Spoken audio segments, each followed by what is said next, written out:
I have always said, if you want to make both ends meet, put Christ in the center, di ba?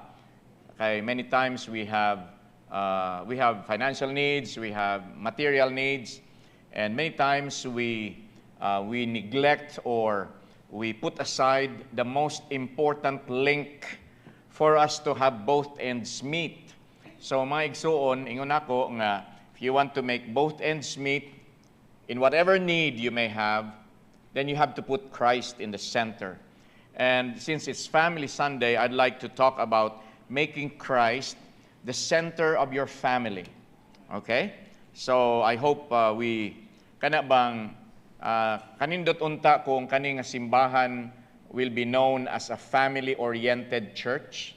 No? Kanang we have things, we have programs, we have messages, we have some facilities for the family. So we thank the Lord for our nursery. We thank the Lord for our toddlers. Unya kining naatay children's church, naapod tay academy, and we have the youth department, we have the adults department, and all of these programs, all of this ministry would work together for the good of the church and of the family. And it's my prayer that we are not only a missions-minded church, we are not only an evangelism-minded church, but kanindot kung we are a family-oriented church as well. Kay I believe nga dapat tagaan gyud og priority ang atong mga families. Kay siyempre, especially aning mga batanon, maabot naman gid nang kumudugay pag gyud ang pagbalik sa Ginoo. Kaning mga ako og akong mga kaedad, mga wa naman ta. Diba? Kisa may mupuli na to. So, katog yung mga young people nga nag-grow up din na sa church. So, this afternoon, I'd like to give you very practical and simple points. I believe that daghay may nag-ingon nga 7 is the perfect number. Kay number daw na sa Ginoo. Mauna nga ganin ang buntag, 7 points. So, kay Family Sunday, 7 points gihapon karon. Murag ang inyong amen murag amen, murag nagmahay nga amen ba? Let's all stand please and open your Bibles to the book of Deuteronomy chapter 4. Deuteronomy chapter 4 verse 40. Okay, Deuteronomy chapter 4 verse 40. So this afternoon I would like to request you again, please lend me your ears. Ipahuwam sa ako ang inyong mga dalunggan. Promise, iulit na ako na pagkahuman wali. Okay? Deuteronomy chapter 4, verse 40. The Bible says, Thou shalt keep therefore his statutes and his commandments, which I command thee this day, that it may go well with thee and with thy children after thee, and that thou mayest prolong thy days upon the earth, which the Lord thy God giveth thee forever. So this will talk to the parents gihapon, and of course, appeal na diha ang mga young people, especially those mga young adults, mga katong mga kaminyoon na gyud. Siyempre you're going to have your own families later. So please, let's pray with me that the Lord will bless this message, okay? Thank you, Lord, for this afternoon. Salamat sa imong kamaayo. Thank you for the family. Salamat, Lord, that this church has so many families, Lord, nga involved, good Lord, from the father, the mother, to the children. They are involved in your ministries. There are others, Lord, nga medyo wala pa, good Lord. Please, Lord, encourage them and let them see the difference of a whole family serving you together, and let them see the blessing of it. Help me as I preach to your people this afternoon. Tagay ko wisdom, Lord. Guide my thoughts and guide my words as well. In Jesus' name, amen. Thank you, and please be seated. I thank the Lord for you parents who bring your children to church, because taking your family to church is a good way for them to learn about Jesus, diba? Bringing your family, bringing your children to church, they may attend toddlers, they may attend the primary Sunday school, the junior Sunday school, even the children's church. It's a good way for them to learn about the Lord God and His Word and His precepts, kung unsay kabubuton sa Ginoo, unsay maayo, unsay dili. So, it's a good way mga kaigsunan, but 1 or 2 hours in attending the church is not enough to mold your children for God. Okay? You come here to church, like karon, na inyong mga anak, okay, pila man ta ka oras din 1 hour, 2 hours, 3 hours, kung dugay gyud. But mga kaigsunan, that is not enough to connect to the Lord. It's not enough to bring your children to church, bisag kamo patanan, tibok pamilya mo ari sa church, unya kaning involved mo, unya naminaw gid mo sa pulong sa Ginoo, you participate and then you do your best to saman kanibang imog yung i-absorb ang pulong sa Ginoo. That is very good and that is very commendable, and because that is the command of the Lord. However, that alone is not enough for your family to be connected kanang walay sablay nga connection ba with the Lord Jesus Christ. So, if you want your family, especially your children, to have a strong faith, to have a faith that lasts, it's not a faith nga tungod kay grabe ang preaching ni pastor so-and-so, ni missionary so-and-so, grabe ang unsana, grabe ang faith. No, a faith that would last even when there are problems, a faith that would last even when there are difficulties. Bisag si Pastor Johnny lang ang muwali, naagid gyapon ang pagtuo. Kay nga naman, if you want your family, especially your children, to have a strong faith, to have a faith that lasts, you need to nurture it at home. Okay? Give importance to those words. At home. Sa balay, sa panimalay. By making Christ the center of your family. You will never regret putting Christ in the center of your family. You will never regret if you have a throne room in your house, in your home, in your mansion. Bug naamoy trono niya, ipalingkoro ninyo si Kristo, dili gid mo magmahay. But put finances in that throne, and you will experience problems. Put your ego, put yourself on the throne, and nothing good will happen. But when you put Christ in the center of your home, when He is running all the affairs, all the decisions, every vacation, every plan is governed by God, mga igsuon, believe me, di gyud mo magmahay. Kay wala pa'y ni duol sa Ginoo nga nagmahay. Wala pa'y kanang nagservice, nangangalagad gi sa Ginoo nga tinud-anay nga nagmahay nga naamang ko diri sa church, oy nganong nagministry man ko, oy usahay makasulti man ko ana, pero wa man gyud ko nagmahay gyud, pero kanang dili lang ko ganahan ba anang mga problema mahitabo usahay. But mga igsuon, in the home, it has to be that Christ should be center of everything. So here is how you can make Christ the center of your home. Mga practical nga mga advices. Number 1, get real. What do I mean to say? Face reality. Kana bang ayaw mag-denial. Do not waste time or energy in keeping up an image of perfection, because there is no perfect family. Even the family of Pastor Johnny is not perfect. Nga naman, si Pastor Johnny dili perfect. Si Ma'am Russell dili na perfect. Pastor Michael is not perfect. Kim is not perfect. Nobody is perfect. So because nobody is perfect, it goes to say, logic will dictate nga wala po'y perfect nga family. But there are people who would like to, ilag yung paningkamutan nga tawagon gid sila nga model family of the church. Okay man na.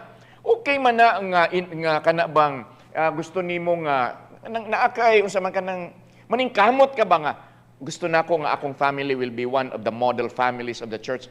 Oh yeah, that's good. That's a good nga kana bang unsa nga dream, it's a good desire. However, mga igsoon, you have to accept that everybody can go wrong anytime. Any single member of the family can make a decision that is wrong and would be devastating. So mga kaigsunan, get real. Get real. Dili mag-deny. Ang problema man gud sa mga ginikanan karon, kung makasala ang anak, moingon dahil nga, huy, ayaw gyud kog ingna anak. Wala gyud na gaingon anak akong anak. Oh. Dili ingon ana akong anak sa balay. Sa inyong balay. Pero diri sa church, dito sa school, dito sa gawas, ayaw kong ingna nga kahibaw ka sa binuhatan sa imong anak tanan. Many times there are parents who are like that. I was facing the parents of one of our students a little while past, mga there are years siguro. My son always tell me of everything. My son never lies, and I'm sure of that. Are you sure? Okay, yes. And go, okay. I'll ask you a question. Did he tell you about this? You know. Did he tell you about this? He just did this yesterday. No. What did he tell you about this? Oh, that's not true. So do not tell me that your son is not capable of lying. Because mga igsuon, foolishness is bound in the heart of a child. Ang problema nato, kay kung makasala ang atong anak, ato dayong labanan bisag sayop. Mga igsuon, get real. As I told that parent in the academy before, if you are going to continue defending the wrongdoing of your son, one day you are going to need a lawyer. Kaya man, ka namang dipinsahan man sa ginikanan nga bisag sayop. Moingon dahil nga, ay, na-influensya na sa ubang mga bata. Unya, ang imong influensya sa balay, unsa man. Okay? Mga igsuon, if something goes wrong, if there is, ang imong anak nagpabadlong, please realize, mga igsuon, that God loves everyone in your family. And He is very willing to help you, mga igsuon, to grow, to flourish, to mature. Gusto na sa Ginoo sa tanang membro sa pamilya. So ayaw na mag-denial. If there is something wrong, accept that you need help. Because if you don't believe that you need help, dili gyud ka matabangan sa Ginoo. Kung moadto ko kang dokduay tumayo nga, Pastor, unsa may imong imong ngipon, unsa imong gums? Awa man dok, okay naman ko dok. Unya, mo ingon si Dok Dwight, betan-awon daw nato, Pastor Bay. Pagtanaw niya din grabe nang ang bag-ang nako, gaitom-itom na sa kanindot. Unya, na mga buslot-buslot din Ay, Pastor, something is terribly wrong with your teeth. Ay, wala, Dok, wala. Kuno na, that's just noise. Unsa ba ka nang, that's the famous nga statement karon in the news. It's just noise. Or, basig nasayop lang ka, Dok Dwight, o pagtanaw, pag-antipara daw, Dok Dwight Bay. So, how can the dentist help me? I go to Doc Carrie and then unsa may imong problema, Pastor? Okay naman siguro ko. Dili, Pastor, i-check na nato yung BP. Taas imong BP, Pastor. Taas imong sugar. Ay, dili, okay na ko. If I cannot admit that something is wrong with me, how can the doctor help me? How can God help you grow if you believe that you do not need to improve because you think you are okay and your children are okay? Ayaw, mga igsuon. Salamat sa Ginoo, I have 2 wonderful sons. But I have to accept the fact that Pastor Michael is not perfect. Kim is not perfect. Maubitaw na mga kaigsuunan nga ako ning ginaampo sila pirmi. Ginapray na ko nga, Lord, tabangi akong 2 ka anak. Because they are not perfect. And ako mismo are not perfect. That's why my mother is always praying for me. My father is looking down from heaven and asking the Lord, interceding on my behalf nga, agoy Lord, kaning akong anak, kay Raba, naaraba ni dugo nga pagka unsa ni maldito or unsa kaning naaraba na attitude nga pagka mo protesta dayon, he speaks his mind, usay why break ang bakba, grabe na si Johnny Lord, so please, because mga igsuon, that is the benefit you get when you are real. I mean, deny, no facade. Kung unsa na, ang ana gyud na, decide to trust in the unlimited strength of the Lord, instead of on your own efforts. So get real, mga kaigsuunan. And then, number 2, give God 100%. So you have to understand, mga igsuon, that if you want God's power to flow through all aspects of your family members' lives, then all of you need to be wholeheartedly committed to the Lord. Don't settle for anything less than 100%. Dapat mga kaigsuunan, like for example, ako, dapat committed ko sa Ginoo. Dapat si Ma'am Russell, committed sa Ginoo. Dapat si Maiko committed sa Ginoo, si Hannah committed sa Ginoo. Kinsa may mo benefit na? Si Caleb, ang anak. The whole family itself. But if I am not committed to the Lord, and then mo ingon ko nga, Pastor Maiko, pagtarong mo na, ikaw Russell, pagtarong, ikaw Kim, pagtarong, unya ako, dili ko magtarong, unsa na lang na mga igsuon. It has to be 100%.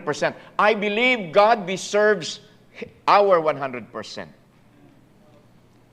Again, let me remind you that God doesn't ask from you something that He did not entrust to you or something that He did not give to you. So manang ingon ako, kung gitagaan ka sa Ginoo og 10, tagai ang Ginoo og 10. He's not going to ask for 11. He's not going to ask for 12. Kay kahibaw siya nga 10 ra ang iyang gihatag sa imo. So if God has given you 10, mga igsuon, by all means, by your power, by the grace of God, give Him 10. Don't give Him 8. Don't give Him 9.5. It has to be 100%. If you do that, mga igsuon, you will see wonders in your family. Lahi ra gyud. Kung ang galingkod sa trono sa inyong kasing-kasing ang Ginoo, ang trono sa inyong panimalay ang Ginoo, okay kayo na. Okay yun na. Dili kay mayon ang papa nga, ako ang matuman. Ako ang ulo sa panimalay. O lagi, ikaw ang ulo sa panimalay. May gani kay naa kay ulo. Kung kuhaan ka sa Ginoo og ulo, o di ba, kanang dili katagaan sa Ginoo og wisdom, how can you lead your family? It has to be 100%. Live out your faith 24/7 rather than just on Sunday mornings. Okay? Christianity is not only for a few hours of one day. As I have said, mga kaigsuunan, Christianity does not take a vacation. Okay? If you go on vacation, Christian gihapon ka. Okay? So mga kaigsuon, live out your faith 24/7 rather than just on Sunday mornings. Like, karon Domingo man ron, unya naka long sleeve barong pagig ko, unya pastor baya ko, unya muwali baya ko, unya nagdapay kog dako kay nga Bible, unya sa nga Bible kan siyempre old and new. Unya sa pagini mga authorized King James red letter edition, unya Thomas Nelson nga Bible. So dapat just non ko karon. My sons, my family should see my faith in God. But what about tomorrow? What about tomorrow? Makita pa ba sa akong family? So, give God 100%. Okay pa mo? Number 3, be patient. Dapat na ay pasensya. Expect that life will get messy when God gives your family a makeover. Give God time, mga igsuon, to make the changes that your family needs. Ang problema, man God, is I want to change everything right away. No? Na ako'y nakita ang dili maayo nga batasan sa akong anak. I want my child to change in 24 hours, in one day, overnight. I want to see changes.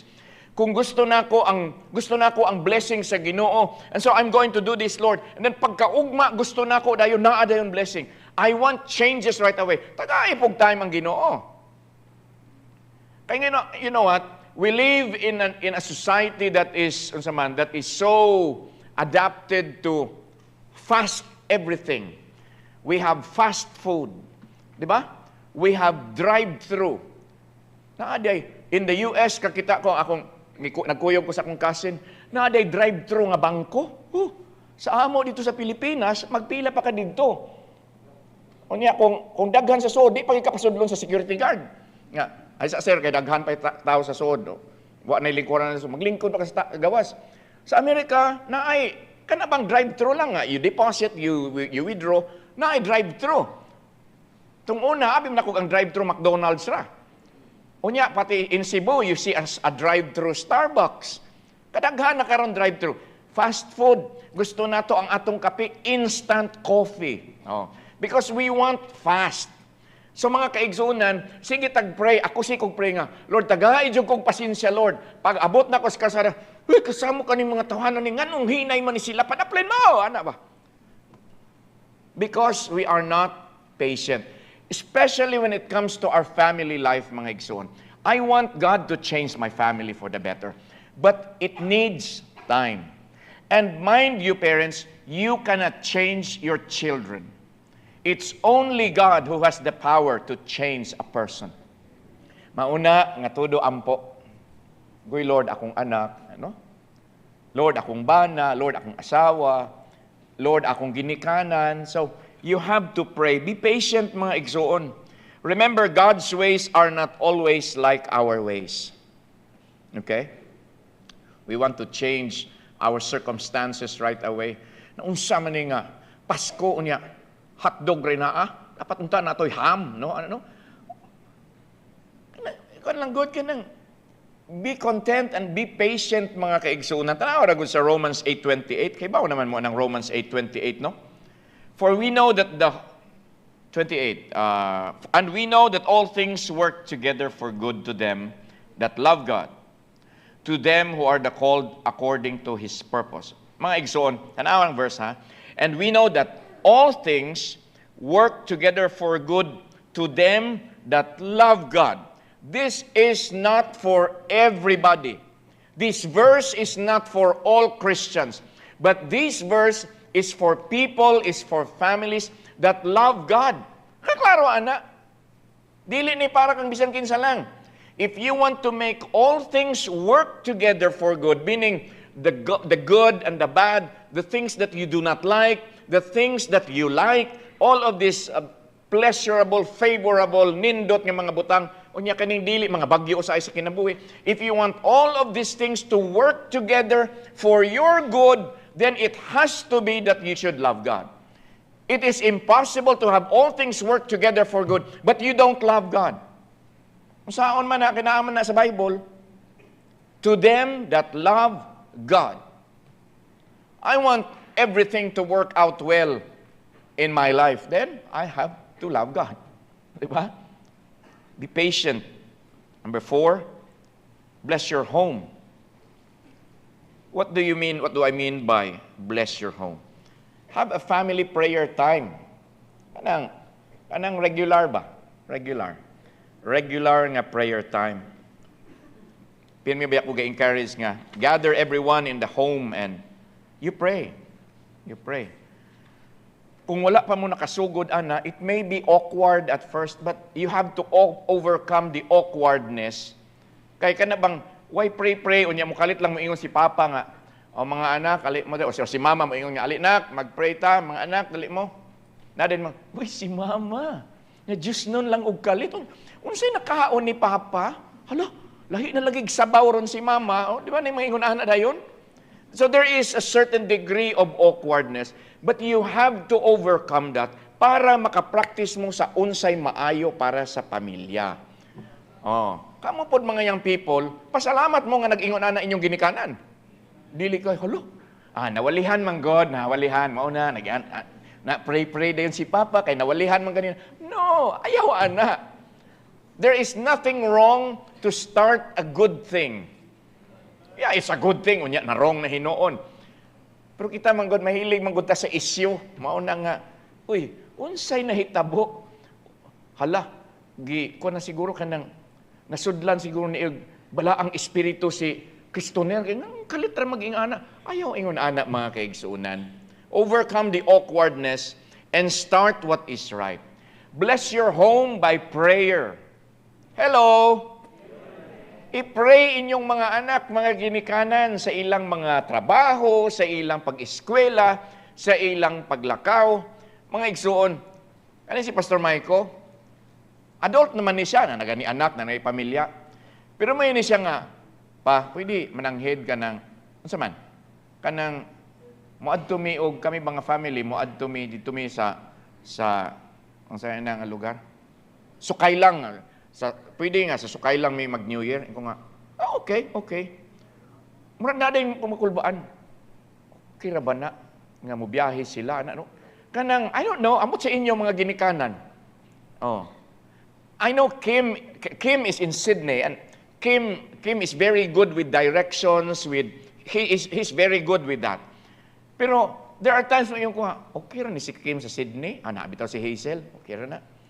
Kanang, I-pray ba? I-pray. Oh. I-pray. Many times I would think of Mavi, okay ni si Mavi dito sa Davao, anak ba? Kaya nga naman mga kaigsunan, kanang naanang pinabitaw ning kaning concern nato ba? But bless your home by prayer. The Bible tells us to pray without ceasing. You want God to bless? Pray. Mag-pray. You want God that your children will change for the better? You pray. You want God to give you kanang renewed sense of parental skills to discipline your children? You pray. Wa man tayo daganan kung wa ang Ginoo. Remember His words, without me you can do nothing.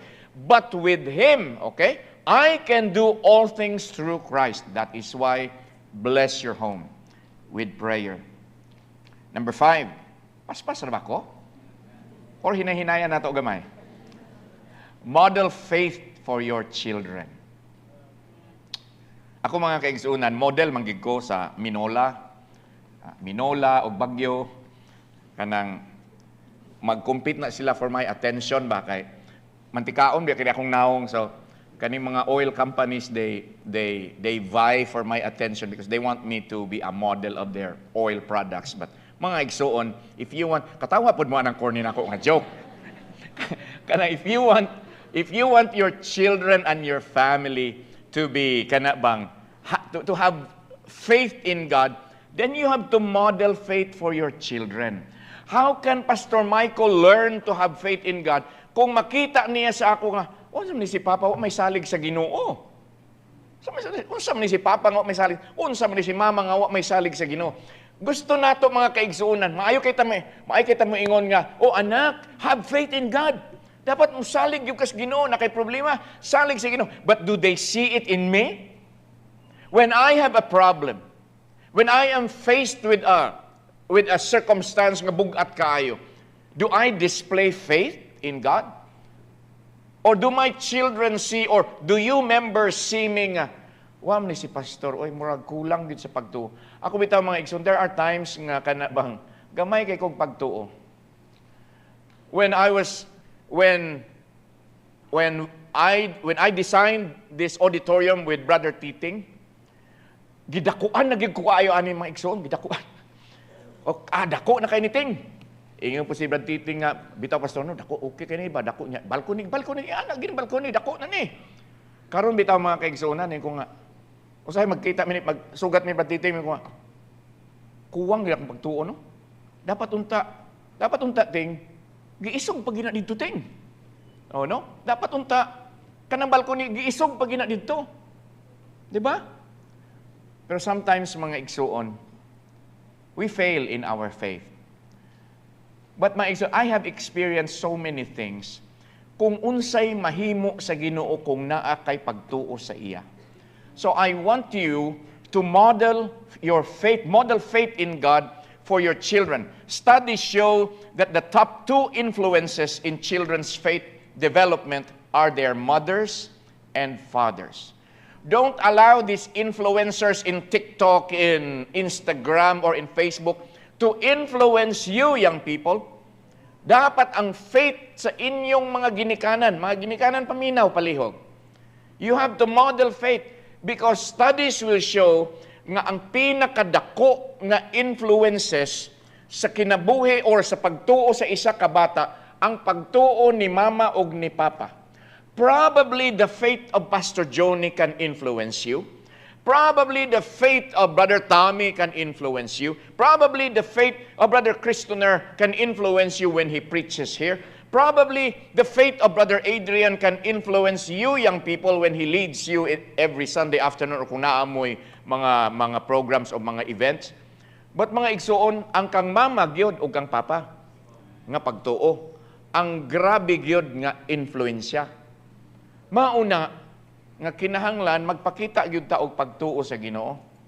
Parents, you have to understand that you hold a very strong influence over your children.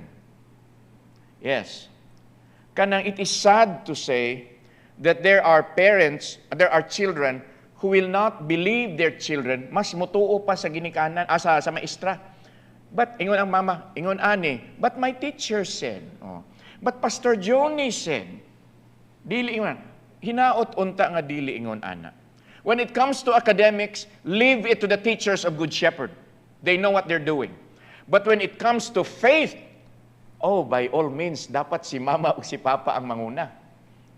You must realize that if you want to have a faith that impacts their critical life decisions, you need to show them how to trust God for decisions in your own life. I made so many decisions. There are decisions, mga kaigsuunan, nga that would involve large amounts of money for the church. Salamat sa Ginoo nga naa mang guidance ang Ginoo kung mangayo ka.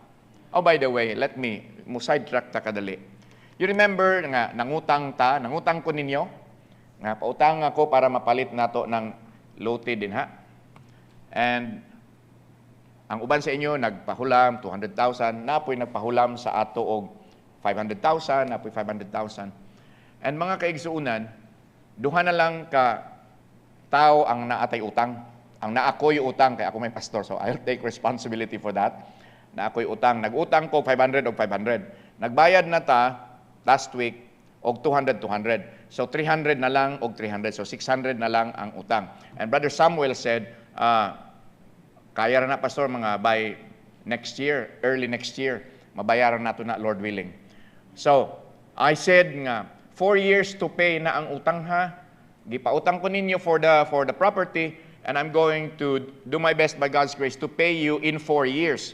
But salamat sa Ginoo, it's not even 2 years, Brother Sam, no?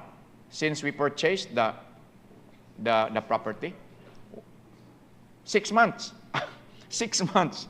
6 months pa lang, and then hapit na tamahuman. Ug naa na ang title sa lote, in the name of Bible Baptist Church of Butuan City Incorporated. Okay? Okay, going back to our lesson. So, ingon ana mga kaigsunan, whatever you make decisions with in your life, dapat makita gyud. I always say this, the Lord will provide. The Lord will provide. The Lord will provide.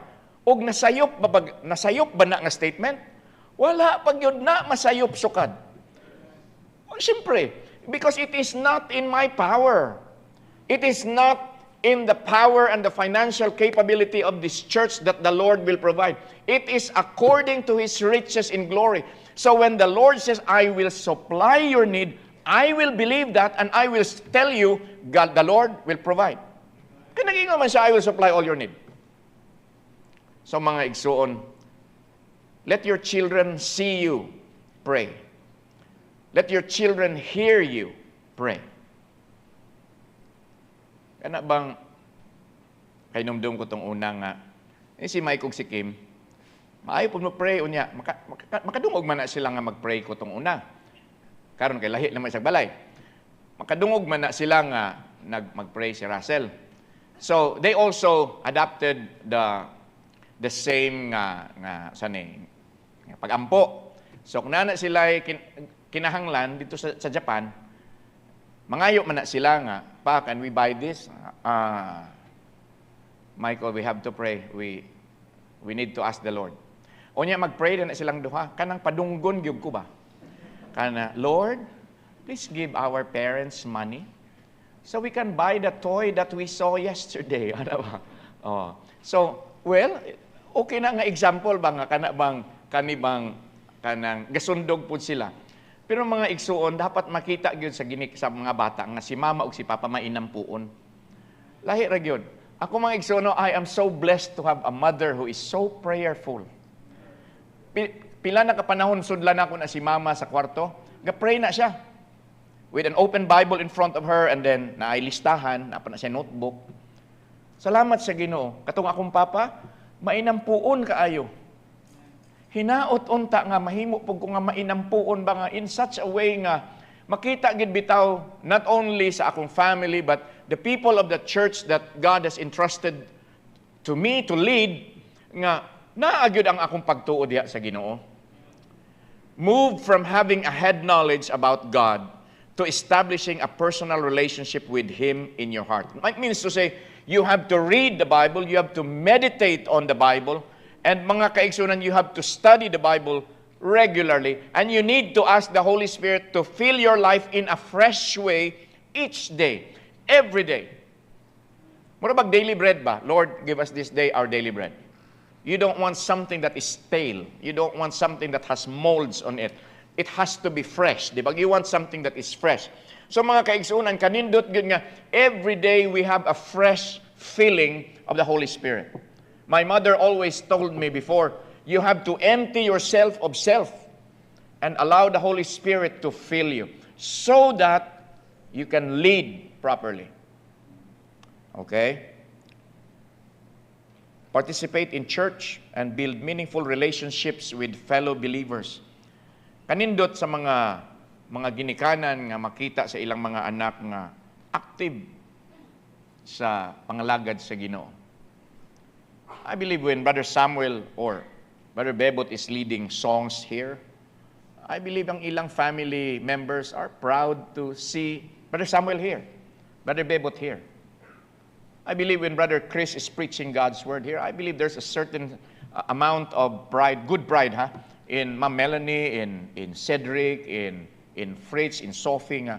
That's my papa. Ano ba? Kana bang makita bitaw nila nga involved yung ka?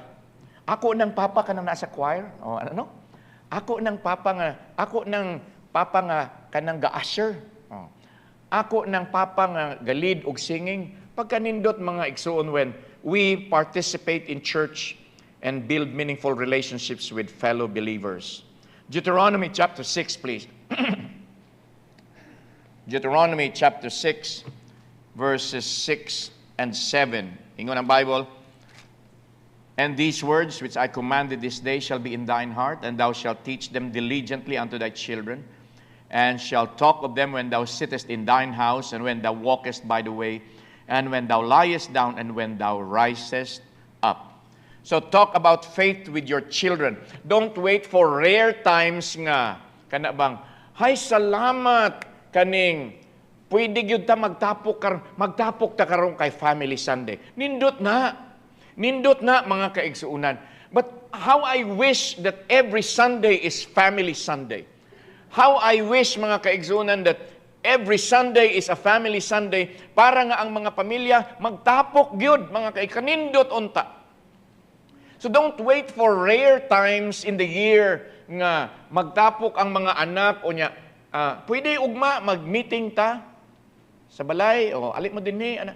Nindot niya maghisgot na ka sa pulong sa Ginoo. Kanindot mga kaigsunan when your children can see your faith in God in everything that you do, sa imong mga routines matag adlaw, makita sa Ginoo ang pagtuo nimo sa makita sa imong mga anak ang imong pagtuo sa Ginoo.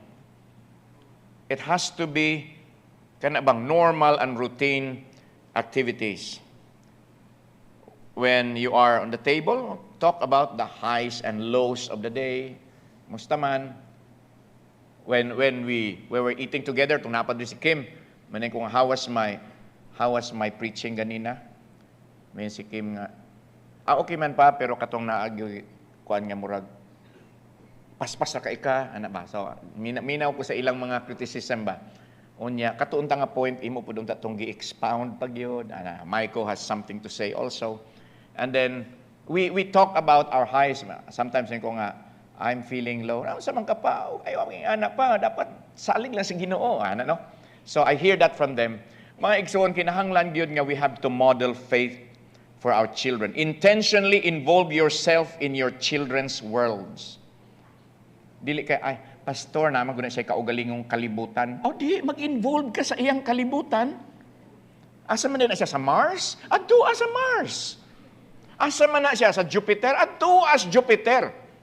Oh, dili kay, layo naman gud ng iyang kalibutan, pastor. He has his own world. Mga igsoon, asa naman ang atong parental mandate sa Ginoo nga you have to teach your children.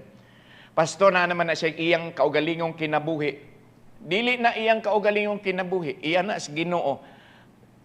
Dapat mga igsoon, ang ginikanan, makialam gihapon sa mga anak. Hello? Ay, kamo po mga young people, ayaw po mga, ma, tiguang na ko ma, ayaw na ko pakialam eh. Uy, ayaw gin mo mag-ingon ana, ha? Ayaw gin mo mag-ingon ana. Kay naay katungod ang ginikanan makialam bisag tiguwang na mo. As I've said this morning, I'm already old. Pero salamat sa Ginoo nga naa pa ko'y mama nga mo badlong. Okay? Okay, sad nang natay intermission mga music. Pero palihog patya na palihog ha. Okay. Number 6. Number 6 na ta. Tap into the great resource of your elders. I thank the Lord that this church has so many elders. Somebody older than us. Salamat sa Ginoo nga na ako'y Brother Tommy, nga elder sa ako ba. Salamat sa Ginoo nga na ako'y Manong Anghel, somebody older than me.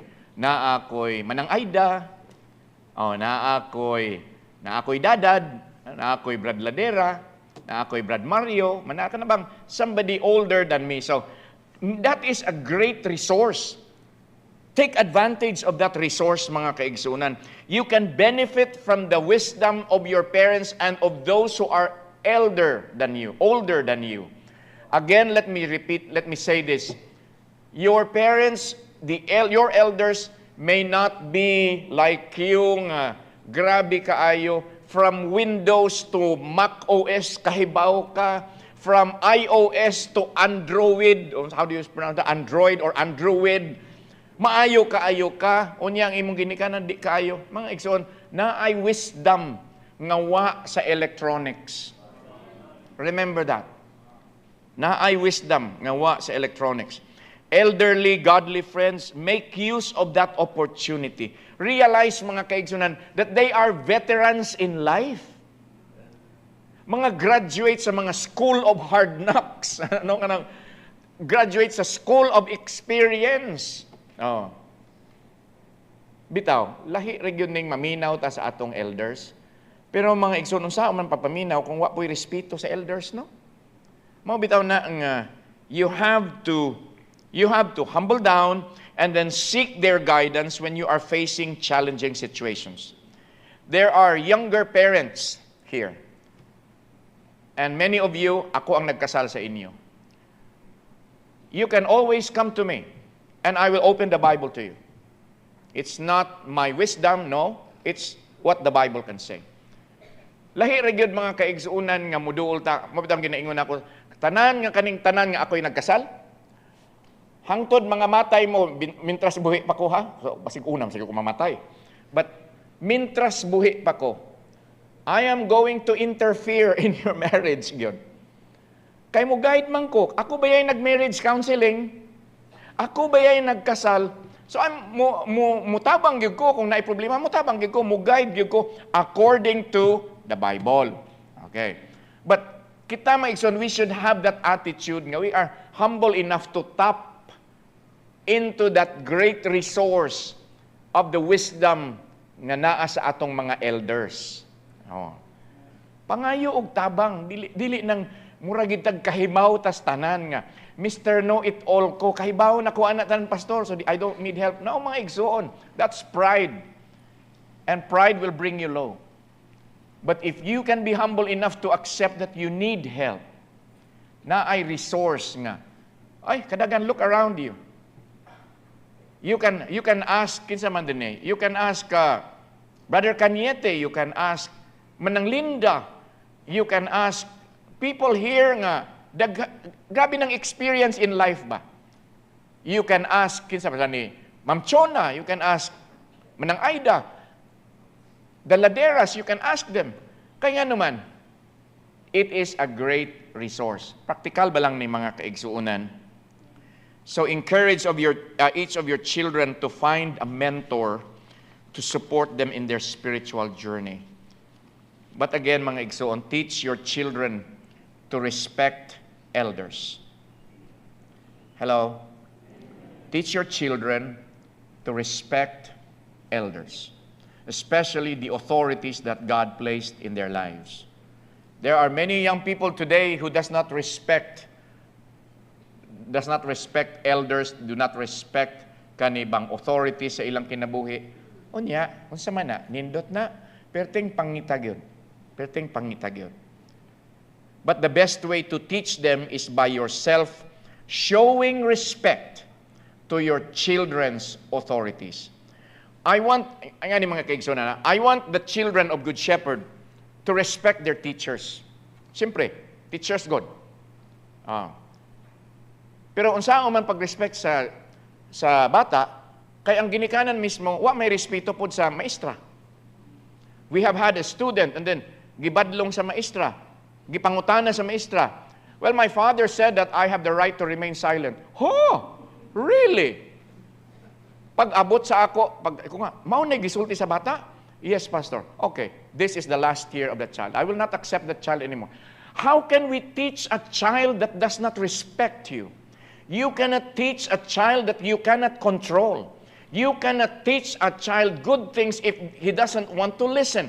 Mga igsoon, common sense ka na. So what's the point of enrolling in Good Shepherd if the child cannot respect the teachers of this institution? Kaya nga naman, ang ginikanan mismo, wa may respeto. Maubitaw na nga pag-meeting na mo sa office, kusog kay tingog. Na ako sa nga, sir, kay foreigner man ko, sir, I want to remind you that this is my office. And in my office, you don't shout at me. Lower your voice. Nakurat siguro siya nga, giingon anak siya og Pinoy lang. Pinoy rin nag-ingon anak sa iya. Sometimes mga good foreigners are so, kanabang, abi nila kay foreigners sila. Nya wala ba ko mahadlok ka ng puti og panit, hindi mo mahadlok ana. So ko nga this is my office and you do not shout at me in my office. Keep your voice low. Now, ana, how can our children respect authorities? Kung ikaw mismo nga papa, ikaw mismo nga mama, dili makarespetar. But mga igsoon, kanang elders, grabe kayo na nga blessing. Tudluwi imong mga anak nga respetuhon si lola o si lolo. Di gid mo magmahay. My father taught me to respect my lola. I'm sad nga sa side ni mama, wala na ko kita sa akong grandparents. But sa side ni papa, kita pa ko sa akong lola. O ginatudluan gid ko ni papa. One time, my papa told me, ayaw pag-ing anaa ang akong mama. Kuyawa, oy. Don't do that to my mother. Okay? I was bad. But salamat sa Ginoo nga naginikanan nga nagbadlong. O mga igsoon, number 7. Okay. Nag-ingon ba ko nga 7 lang, no? Relate to church in a healthy way. Okay? So I want to thank you parents for being here in the church with your family. Salamat. You are relating to church in a very nice way, in a very healthy way. But many times we need to be reminded. Kay makalimot man ta, no? So, salamat nga niari mo sa church, unya nagstay mo sa church. Dili tong niari mo sa church, kutob ra mo sa gate, unya pag park sa auto, gawas dayon si mama, mga anak. Ang papa, lakaw. Unya, manawag day mama, di, human na migsimba di, sugatan na mi di. Oh, balik na po si daddy. Unya, sakay na po. Or ang mama, ang mga young people, manaog, unya, ang mama og si daddy, ambot asa mang laag. Nag-Starbucks, kung asa ng laag. Unya, daddy, mami, human na migsimba. Oh, sugatan na mi. Balik na po. Ayaw anak mga kaigsuunan. Kanang reminder ba lang ni? Probably na iuban sa inyo gatanaw online nga ingon ana inyo ginahimo. Please change for the better. It's good for your family. So relate to church in a healthy way. So view the church as a partner that will equip you to do the job yourself. Because do not leave that responsibility to Pastor Joni, because it's not my job, it's not my responsibility to train your children in the ways of the Lord. I can preach, I can advise, I can give counsel, but mga igsoon, ang leadership sa panimalay, dili pwede nga mo-overpower ko kang papa o kang mama. Ginikanan good na. But view the church as a partner. View Good Shepherd as a partner. Nga salamat sa Ginoo nga in Bible Baptist Church in Good Shepherd we can have in loco parentis, that's Latin for second parents. In the absence of the real parents, of the biological parents, na ay pastor, na ay youth director, na ay mga youth leaders, na ay mga trustees, mga elders at church, mga ministry leaders nga muatiman sa inyong mga anak while they're here. And while they are in school, na ay mga supervisors, na ay mga monitors, na ay principal, o naa ang pinakabuutan nga administrator sa butuan nga muatiman sa inyong mga anak. But at home, it's your responsibility. Okay? So mga igsuon, I hope you have learned in the 7 mga practical ways to make the Lord, or putting the Lord, making Christ the center of your family.